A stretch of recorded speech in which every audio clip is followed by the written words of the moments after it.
1/3/2024 నుండి 15/3/2024 వరకు పుట్టినటువంటి వారందరికీ కూడా ముందస్తుగా జన్మదిన శుభాకాంక్షలు. గతంలో వివాహం చేసుకున్న వారికి వివాహ వార్షికోత్సవ శుభాకాంక్షలు. ద్వాదశ రాశుల్లో గ్రహ గమనాల్ని ఒకసారి వీక్షింపచేద్దాం.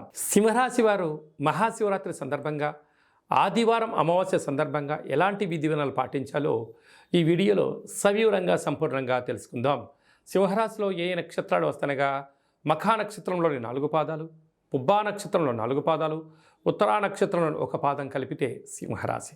చాలామందికి పుట్టినటువంటి కాల సమయంలో డేటా ఆఫ్ బర్త్లు లేనటువంటి ఏకైక కారణం వలన పేరు యొక్క మొదటి అక్షరాన్ని అనుసరిస్తూ ఆ రాశిని తెలుసుకునే ప్రయత్నం చేద్దాం. అవి ఏ అక్షరాలు ఉన్నట్లయితే మా, మీ, ము, మే, మో, టా, టీ, టు, టే అక్షరాల వారందరూ కూడా సింహరాశి జాతకులే. సింహరాశి యొక్క అధిపతి రవి.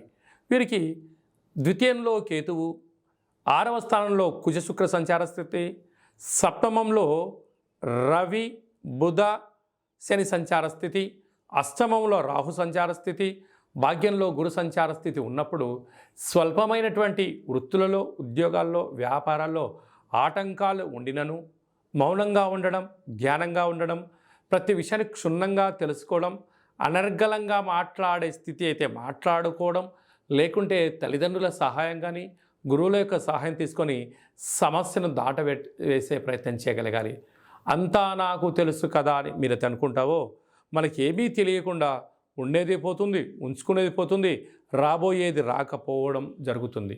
ఇలాంటి కాల సందర్భంలో సింహరాశి వారు గోధుమలతో మహాదేవుడికి అభిషేకం చేయడం, పంచామృతములు, చెరుకు రసం, అలాగే బత్తాయి పండ్ల రసంతో మహాదేవుడికి అభిషేకం చేయడం, మౌనం, ధ్యానం, ఉప ఆవాసం చేయడం వలన ఈ గోధుమల్ని బ్రాహ్మణుడికి కానీ, గోమాతకు కానీ, పక్షులకు కానీ, జలజీవరాశులకు వేయడం వలన నరదృష్టి, శత్రు ప్రభావం తొలగిపోతుందని చెప్పి గమనించాలి. ఆదివారం అమావాస్య సందర్భంగా తెల్ల జిల్లేడి యొక్క వృక్షం దగ్గర పూజ చేయడం, దీపాన్ని పెట్టడం, వృక్షాన్ని తీసుకొచ్చి ఇంట్లో పెట్టుకోవడం, కాళభైరవ హోమాన్నిలో పాల్గొనడం, ఎర్రటి గుమ్మడికాయని దిష్టి తీసి పాల్గొట్టడం వల్ల శత్రు, తంత్ర, పరతంత్ర, తాంత్రిక దోషాలు తొలగిపోతాయని చెప్పి గమనించాలి. స్వయం వృత్తులు, ప్రభుత్వ ఉద్యోగస్తులు, ప్రైవేట్ ఉద్యోగస్తులు, రియల్ ఎస్టేట్ వ్యాపారాలు, ప్రభుత్వ అనుబంధ సంస్థలు, విద్యార్థులు ఈ విధి విధానం పాటించి తీరాలని చెప్పి గుర్తుపెట్టుకోవాలి.